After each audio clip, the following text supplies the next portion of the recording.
Well, I'm back, and I may look a little bit different, but so does the metagame within Flesh and Blood. Now that we've sunk our teeth into Compendium of Wraith and really seen what this set has to offer and how it's going to inform the metagame, things have fundamentally shifted. And not only that, but one hero has ascended to the halls of the Living Legend status, and apparently along with my Logitech Brio webcam, hence why we see this now. But hey, at least it's working. I'm very thankful to all that gave me suggestions on things to try and fix.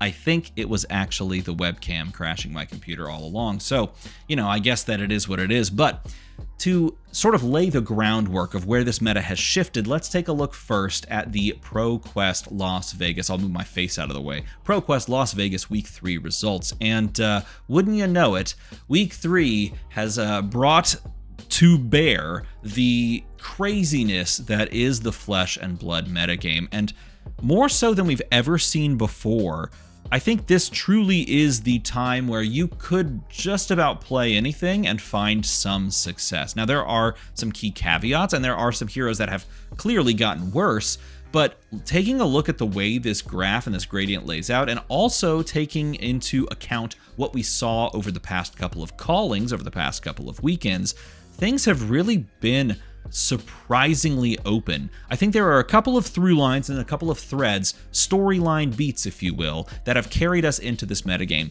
One of those is that specialists and certain heroes like Vincent and others have really found their foothold and were paid off through Compendium of Wraith. Obviously, we saw Vincent, multiple Vincents, making runs into the top 8s of the past callings, but we also see a surge in popularity of Arachne Huntsman as well. If I move myself out of the way, Huntsman is sitting right there in 4th place. We also see that there are just some heroes that are built different, that are just them, and you know what? Verdant's Thorn of the Rose sitting at the top spot, maybe not doing it at the calling level, but more doing it like Aurora did and making her points up at the RTN season, at the ProQuest season, as you see here, gathering up her points and making her own run towards that Living Legend status. And then you have even more angles to attack the meta. Do you want to play a fatigue game? Well, look, Pleiades put up numbers, so Pleiades picked up a win. You also see that Jarl picked up a win. You have Arachne Huntsman that has surged, obviously, to this crazy height popularity,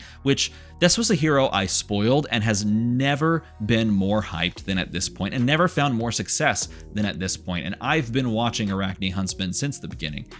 So it's crazy to see these heroes attack on this more long game approach. It's not even like I'm just going to go back to this screen for a second. If you would have told me or many other people, we're about to enter a fatigue metagame, you would have shivered because you would have thought, Oldhim must have returned in some way, shape, or form. But really, this is fatigue through interaction. And it's far more exciting and interesting to play the game that way than it is to just play Blockout Simulator. And that's not really what we're seeing to some degree. You could maybe argue that Pleiades here is kind of doing that. But by and large, the heroes that are playing towards these like third cycle fatigue states are trying to engage with you and actively steal your cards away. I would say both assassins do that. I think Victor, to some degree, can do that as well. Play to win the game through damage, but also by taking away your biggest threats and making it harder for you to block in the late game. You can play Kasai that way, which is kind of cool to see. But you also have these aggro heroes, like traditional aggro heroes. You've got your Dash.io there that is doing quite well. You've got Acilio. You've got Syndra that's making a slight surge back up. You even have board state decks in, Prism that picked up a win over this past weekend, along with wins on the board here.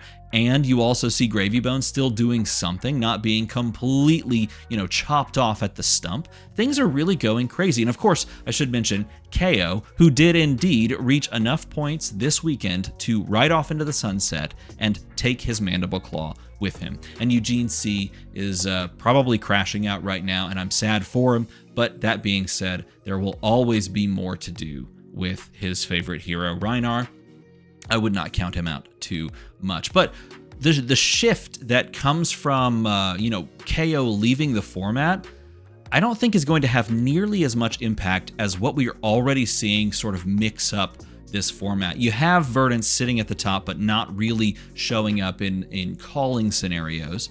but doing quite well herself. And I'll go ahead and go to this screen so that I don't bury the lead anymore. Sitting at the precipice herself, very close to reaching that living legend status. I made a video like a month and a half ago saying that we could see her go, Florian go, and Kayo go within the next 2 months. And it looks like that is perhaps going to come to fruition, because she is going to be garnering more points in the next week of results as those post as well.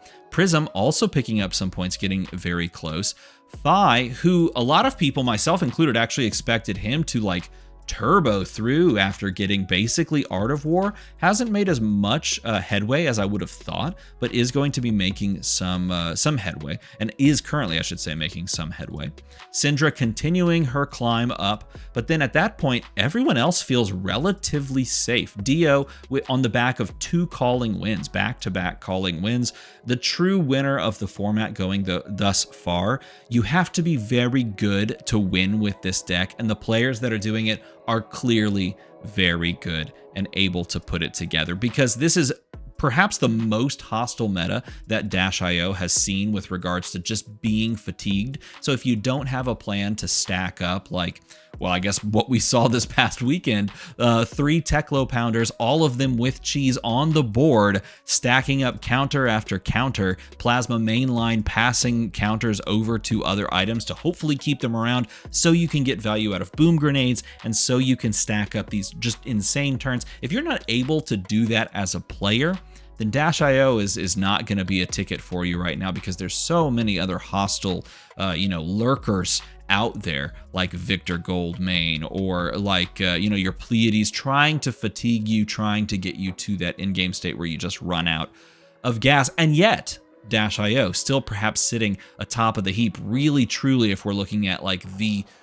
pinnacle of competitive play. She might just be the deck to go to. And yet, if I could even find Arachne Huntsman on here, like the surge that Arachne Huntsman has made in popularity and playability is unparalleled. A hero that was literally looked at like Azalea was looked at back in the day. And for those that weren't around in 2020 or 2021, Azalea was a pure laughing stock of a hero in a lot of respects, undeservedly so, and yet she still was. And then all of a sudden, she just became good with a couple of good cards and with some great players championing her. She went from a sort of a cult-like status hero to the face of Ranger and, well, I guess arguably with Lexi, the face of sort of aggro, unpreventable damage in the sense of dominate, right? She was one of those premier aggro decks that never really hit that zenith level of popularity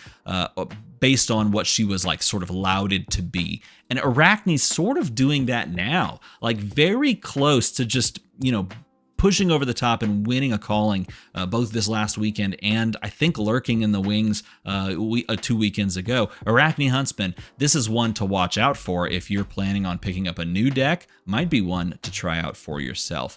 And the crazy thing is that you're kind of wide open to just pick up a hero and just start grinding that hero. Like if you like the idea of playing Acilio, as you can see here, quite successful in his own right, has not really converted to the same degree as some of the other heroes that are above him. But at the same time, neither is Verdance, and Verdance is sitting at the most wins on this past week. So it's really crazy to see all of these heroes showing up and showing out and putting up results. And look at the gradients. 13, 11, 10, 9, 8, 7, 6, 5, 5, 5, 5, 3, 3, 3, 3, 3, 3, 3, 3, 3, 3, 3, 3, 3, 3, 3, 2, 2, you get the picture, right? It's just this very steady curve down, showing results are not spiked in favor of really one deck in particular. We are perhaps in that the truest sentiment of you could play any deck as long as you know your matchups. You now have the tools to do that. And I guess the real question is this because of Compendium? Is it because of bans and restrictions? Is it because of certain heroes just leaving the format? Like, that's the true question that we should ask ourselves, and LSS should be asking is, how do we replicate this moment right here? Because I would argue that this moment right here is one you would want to do again. You would want to create a metagame like this time and time again, because people really can sort of pick this up and run with it. depending on how they want to engage with the game. You have ways that you could play the game. If you want to be combo centric, you can go Acilio. Or even Verdance to some degree, you can go combo centric. You can play aggressively. You can play defensively. You really can hit on just about any axis and you can find some success. So it's quite exciting. And I'm really excited to see how things go from here. And I hope that you are also excited as well. I particularly excited because I can now make more videos to you, hence why I'm just kind of rambling, and I'm okay with that. So I'm going to fire this video out there as a celebration that my computer did not spontaneously combust while filming this video. And if you would like to support the channel, you can press the button to make the number go to the other number, and maybe you can even donate so I can buy a better, I don't know, webcam? If that's even the problem, I don't know what the problem is. I guess I'll just use this one until I can figure out what the problem is. As always, everybody, thanks for watching.